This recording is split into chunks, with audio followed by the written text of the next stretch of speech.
So we're continuing the glorifications of our Srila Prabhupada. We were talking about how he came in the midst of us in San Francisco and spoon-fed us Krishna consciousness. Some of the great devotees came, Jayananda Thakur and our Madhavisa Maharaj came. We were going to a ranch above San Francisco, Morningstar Ranch, and there was Madhavisa and Vishnu Jano and Kamal and Rabadinandan lived there. But Madhavisa was on the way to a place called Big Sur, which is overlooking the ocean. And he was on the way to like a cave overlooking the ocean as a sadhu. And I gave him, I had some stationery cards I made of Gopal Krishna. And I gave him the picture of Gopal Krishna, and he put it on a tree next to the cave, and I told him, you can offer any food to this picture because it's his mercy, and you can chant Hare Krishna, Krishna Krishna, Hare Hare, Hare Ram, Ram Ram, Hare to this picture. So, he actually did. And even though it was in the United States, he was actually acting like a sadhu. He was living simply, with hardly anything, and he was offering food to Krishna and chanting. And then he came to San Francisco, and he decided, after meeting Prabhupada, the Swami, slowly he decided, I'm going to join with them. However, for some reason, he shaved his head, but left his beard. And so what happened was that a little sampradaya of 3 people with shaved heads and beards were there in San Francisco. Because, you know, people follow the story of the man who was going to the Jamuna River to say his Gayatri mantra, and he had 2 cups to pour water from one cup to the other. And every time he put his cups down, and it was so hard to find his cups, because everybody had cups. So it's like shoes sometimes at the temple. By the way, if you go to India, put one shoe on one side of the temple and one shoe on the other. It's a little survival skill because monkeys or people don't take one shoe. So the man came back, I can't find my cups. So the next day he put 2 little clay balls from the Jamuna River, one clay ball and one clay ball into the cup. And when he came back, everybody put clay balls into their cups because they thought it was the new spirituality. So there he is, oh, now I can't find my cups again, because everybody followed. So we had a little sampradaya of people with shaved heads and beards, and he seemed to be, there were some that really stood out. Some of the new folks really stood out, and he was one of the ones, mostly because of his enthusiasm. And Prabhupada said enthusiasm is the backbone of Krishna consciousness. And so he started to be one of the first singers along with our Vishnu Janan. The kirtans were so beautiful. Not only that, the kirtans were long, well, not long, transcendental, and longer than usual, but we didn't time them. But the point is, we didn't have artik, and we didn't have many books. And Prabhupada, when he taught, only short time, very simply, because we didn't understand. One time we were going to the YMCA to some children, and I said, Swamiji, these are young children, and so whatever you speak should be for children. And he still spoke, we're not this body. We don't identify with this body. Did I start too early? This time, all right. So, Prabhupada gets there, Swamiji gets there, and he said, who's the smartest boy here? So people started to point to this precocious little kid who thought he was really, and he stood up. He had glasses. And Prabhupada, Swamiji says, what is that? And he pointed to my head. And what is that? My elbow. And what is that? My knee. But where are you? The smart kid was stunned. He didn't know what to say. And then Prabhupada, in a very simplistic manner, we're not American, we're not Indian. He explained to them, we're not this body. And so he would do these talks, but there was more kirtan at first. Swamiji sat on the altar, he played the bongo drum, no mridanga. Mukunda made some clunky kartals, but they're not like the ones from India. But it was Madhavisa, Vishnu John Jamuna who were singing beautiful kirtan. And I will tell you about how we started the Harinam in a minute. So Madhavisa, he was one of these ones who stood out. And it was like, suddenly it was like Madhavisa and the brahmacharis.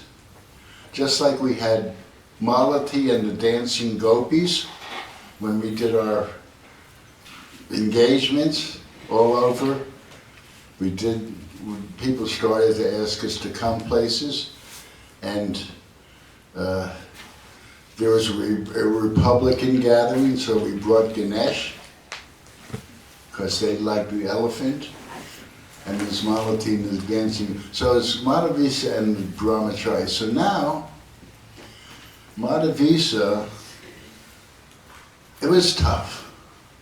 It's just, even now, simple living, high thinking, we live more austere than most people. But back then, it was really austere. There was no dhotis and no saris, and when we got them, we slept on them. There were no sleeping bags, and everybody was just so in love with the Swami that they weren't even thinking about their own renunciation. And renunciation also was a very popular thing because we were wanting spiritual life. So renunciation can be an incentive. So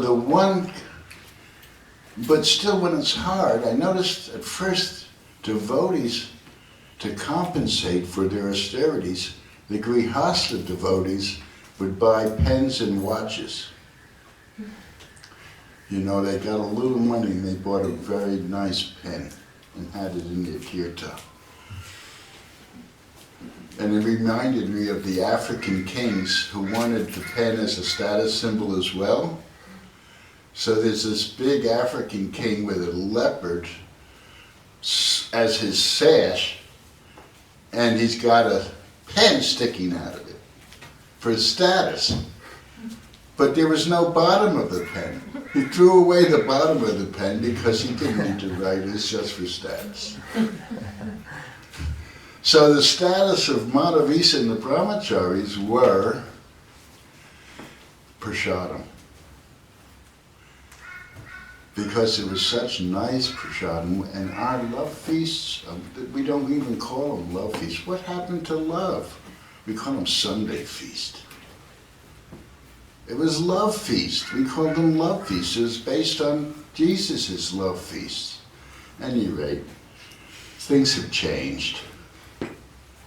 So the love feast, we had so many people, like here, but there's people all the way out on the sidewalk. And we had 2 mats on the floor where we served prasadam. So Madhavisa and the brahmacharis go right up to the front, and not only that, they were trying to smell in the closed pots, what kind of prasadam is this, what kind of that, I wonder what it means. And so what does Jamuna and they decide that they're going to feed the people out in the street first, plate by plate. So Madhavisa and the brahmacharis had to smell the plates and give them away and be last. So Madhavisa says, okay, next week, love feast, we're going to go out on the street. So he and the brahmacharis go out on the street. And of course, guess what Jamuna did? Fed the people in the front first. But these were the beautiful days in San Francisco with the Swami. At first he didn't come, he was translating, but then we could see him Tuesdays and Thursdays, and then he would chant Monday, Wednesday, Friday, 7 o'clock and 7, and there were massive kirtans, big kettle drums and trumpets and violins. So one day he says, this is much later. It's Lord Chaitanya's appearance day. We didn't even know about Lord Chaitanya. He spoon-fed us. One day he said about the golden avatar, and on a little slate board, a blackboard, I don't know what you call them here, but he wrote the Chaitanya prayers. He's building the movement from ground up. He's showing us how to do it. So now we knew something about Lord Chaitanya. And he said, it's Lord Chaitanya's appearance day, so now go into the temple and chant japa and chant kirtan. And here's a manuscript of the Chaitanya Chaitamrita. It wasn't even published. It was his unpublished manuscript, and he gave it to us. So read, chant, and chant. So we were doing this, but about midday, the great Jayananda Thakur, who was a selfless, hard-working, wonderful devotee and man of the people, we would go to all the markets and, hey Jim, have some fruit, have some vegetables. They loved him. And I loved him. And so He was the first president of San Francisco, and I was the vice president. It was simply a title. I didn't really have much to do, but still. So now the president, Jayananda Thakur, says to the vice president, they go like this. And there's Jivananda from Texas. And they go like this. So I say, what? They say, let's go outside. We go outside. I said, the Swamiji told us to stay in the temple.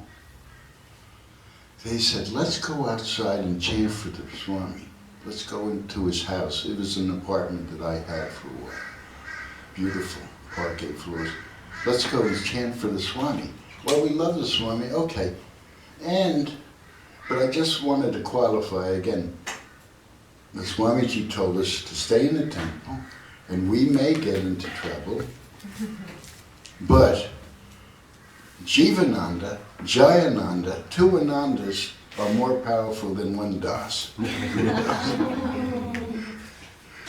So I said, okay, thank you, we'll go. And we went to Swamiji, and he was on the second floor, and he comes to the window, and he goes like this.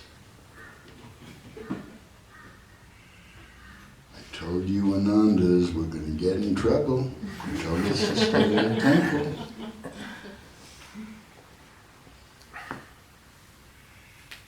We were going back to the temple with crestfallen feelings. He told us he never had chastised any of us, but we didn't want to have that experience because he didn't demand respect, but we knew he was awesome and special and holy and saintly and deserved respect because he earned it. He didn't demand it. And so we knew we were respecting him, but it was so sweet back then, and he didn't even ask us to bow down or anything. And so we just thought, okay, we may get in trouble, but nobody experienced it yet. Malati experienced it soon. But I'll tell that. But I want to get to also India. But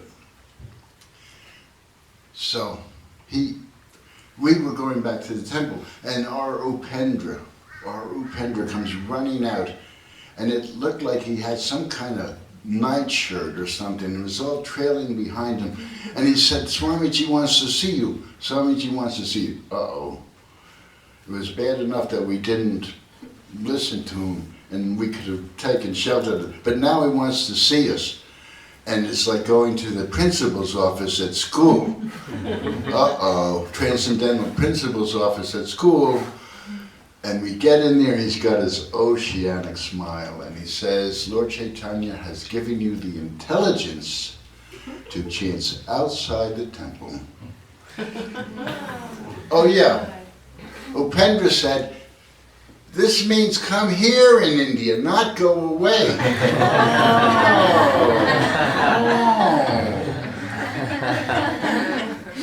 Oh. Lord Chaitanya has given the intelligence to chant Hare Krishna and outside the temple, so do this every day. It's called Harinam Sankirtan.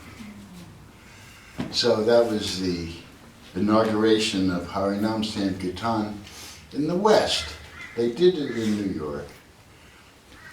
But as I said, Malati did get chastised because she stole a whole flat of butter from the truck. The guy went into the store and she saw it and went like that with a whole flat of butter and puts it in the temple, and she was so proud of herself. We had butter for the week. Jerry Garcia of the Grateful Dead just gave us a new stove that we could do chapatis on. So we were feeling good. We got ghee. And a little later, Swamiji wants to see you, Malati. Oh, the one sari we had, she puts the sari on, goes there. So you have stolen the butter. She became molten butter herself. We should not steal. It is Krishna's property. He's teaching us these things. You know, these are not your property. Everything's from Krishna. And other people's things, you should treat it like stool, not touching it. We should not steal. But as always, he forgave us and said, but if you have to steal, then steal butter, because Krishna is called Makanchor. So he forgave us. And then he tells the story of Makanchor about Krishna and the monkey's eyes. So then she still didn't learn. So she goes to an Indian store. We thought everything from India was spiritual back then. It was like, oh, this kirtan's from India. It's spiritual.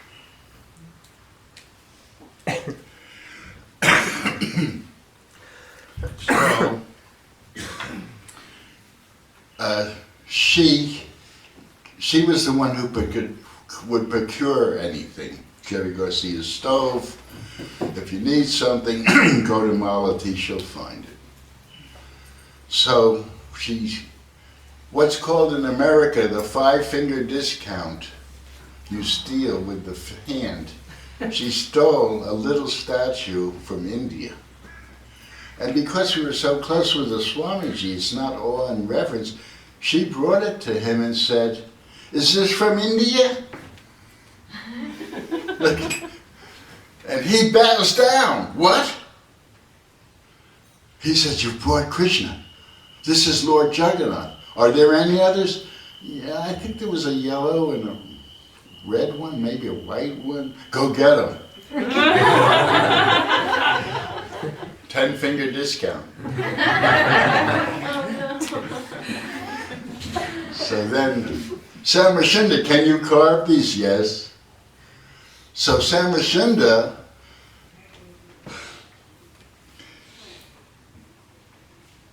we were all, not everybody, but a lot of devotees were smoking cigarettes, and after kirtan it was like the theater. Oh, what a great kirtan.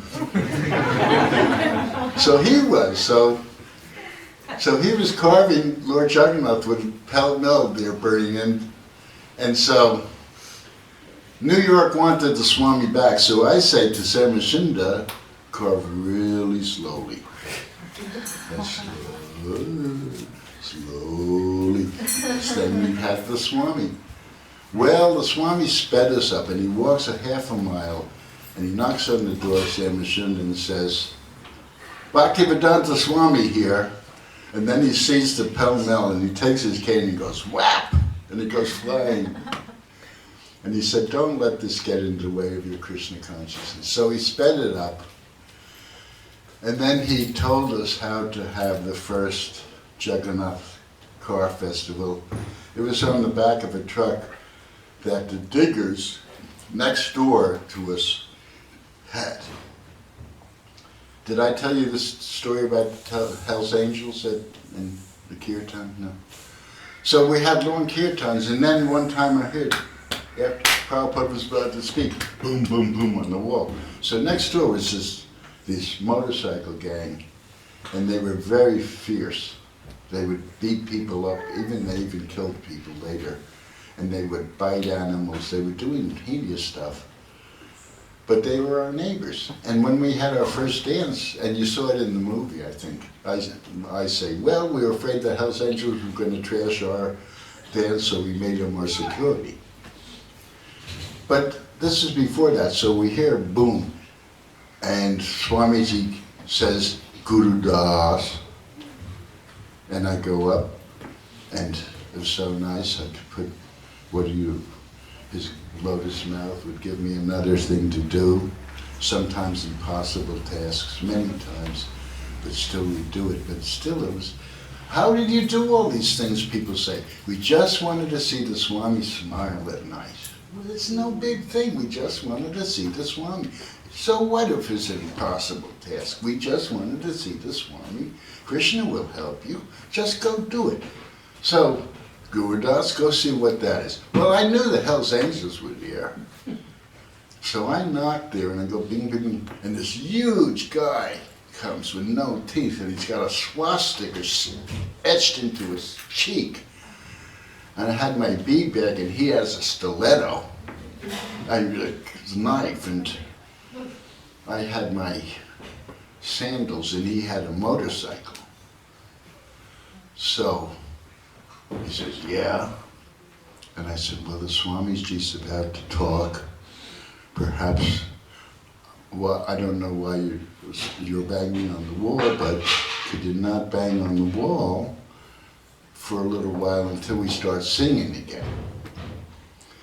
He said, I was banging on the wall because of your singing, man. So there's an old jazz phrase, knock yourself out. But I didn't say it to him because he would have, knock yourself out, man. So he, for some reason, he would bang on the wall because he got excited about the kirtan. And then he said, well, your Swami's the heaviest, which was it was a compliment. So this is San Francisco. We're part of the culture and we're successful and everybody loves us and we're having love feasts and we're feeding people. And so now the Swamiji says you can go to London because my Guru Maharaj wanted something there. And we went to London and it was glorious and we met the Beatles, which was our plan. And George became a wonderful devotee. And he sang, something in the way she moves. And he told me I was really singing it to Krishna. Something in the way he moves, but it would be misunderstood. Thank you.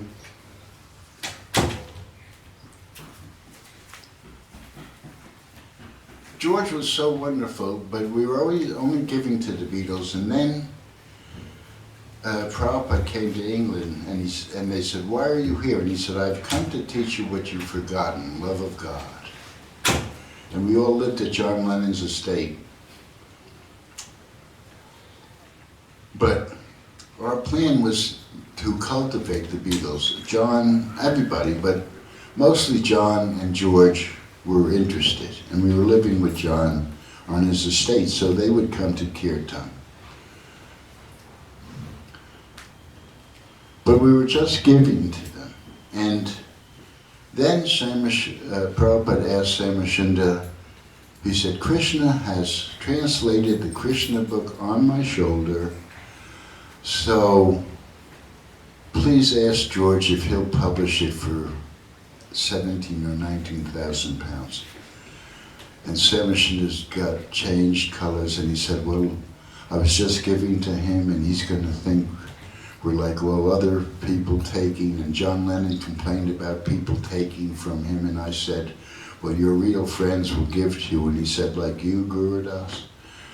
So this is what we didn't want to do, but Samashinda said, okay, I'll do it, and Prabhupada, as he was leaving, said, make me the bad guy. You tell it's for me. And then they went to the poet laureate's house, the sculptor laureate's house, David Wynne, and Samashinda couldn't bring it up. It's dinner, then it's dessert. Finally, he says, George, Swamiji has just finished writing a book called Krishna, and he'd like you to help publish it for 19,000 pounds. And George got angry, his face changed. You could see his mind. I thought you were my friends. You're just like everyone else. And then lightning came out of the sky. And shook the cabin, and the lights went out. And shook the cabin.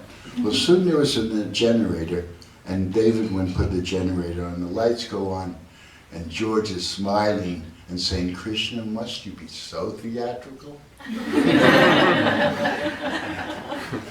Of course I'll publish it. And then later, another miracle like that. I was in Mayapur, still didn't have enough association with Prabhupada. I had it morning and evening. so much, but like a little kid, I wanted more.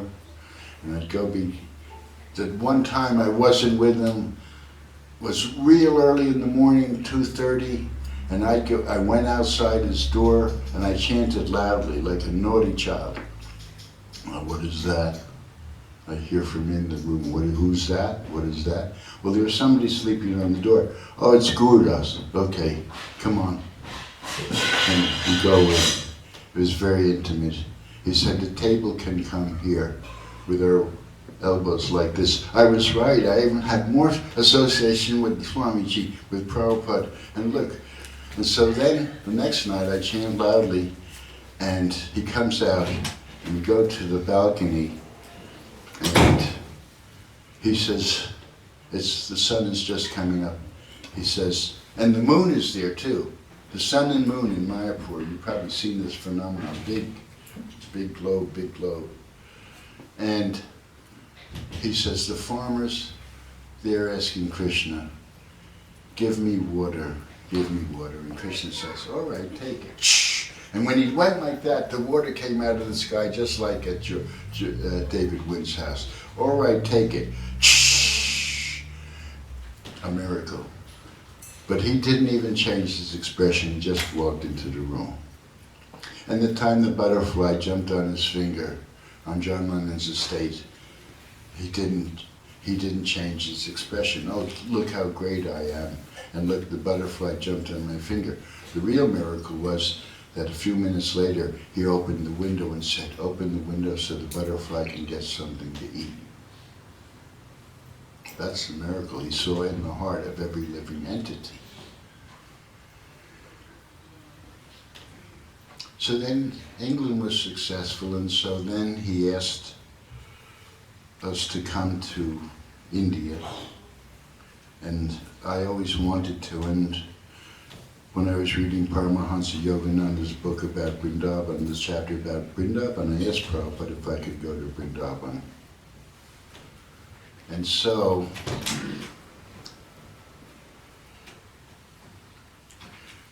Prabhupada went with a few devotees, but he wanted a big wave of devotees, and so 17 of us, and then 2 more, Rupadinanda and Shamansha, 19 of us were coming in a big wave in India.